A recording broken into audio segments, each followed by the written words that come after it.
రాజ్యాంగం నడుస్తూ ఉంది తెలంగాణలో, ప్రజాపాలన అనుకుంటూ ఈరోజు రాక్షస పాలన చేస్తూ ఉన్నారు.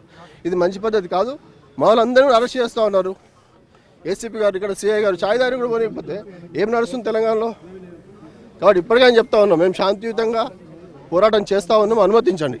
లేని పక్షంలో మీరు ఇంకా ఎదుర్కోవాల్సి వస్తుంది. బీఆర్ఎస్ పార్టీ సత్తా ఏందో చూడాల్సి వస్తుందని చెప్పేసి నేను పోలీస్ డిపార్ట్మెంట్ కూడా హెచ్చరిస్తూ ఉన్నాను. ఉదయం నుంచి మనం చూస్తూ ఉన్నాం, ఇక్కడ ప్రతి గ్రామంలో ఉన్న కార్యకర్తలను అరెస్ట్ చేస్తూ ఉన్నారు. ఇక్కడ ఇందాక డ్రైవర్లు కొంతమంది వాళ్ళని తీసుకెళ్లారు. మా కార్యకర్తలు శాంతియుతంగా వాళ్ళు అక్కడ కూర్చుంటే వారిని తీసుకెళ్తా ఉన్నారు. ఎందుకోసం చేస్తూ ఉన్నారు? ఒక నాయకుడు, మా నాయకుని పిలిచారు, వారు విచారణకు సహకరించారు. వారి కార్యకర్తలు మేమంతా కూడా ఇక్కడ ఉంటే కూడా ఇక్కడ నుంచి కూడా తీసుకుపోతున్నారు, పక్కకి వెళ్ళనియట్లేదు. ఎందుకోసమని పోలీసు వాళ్ళు నేను అడుగుతా ఉన్నా ఈరోజు.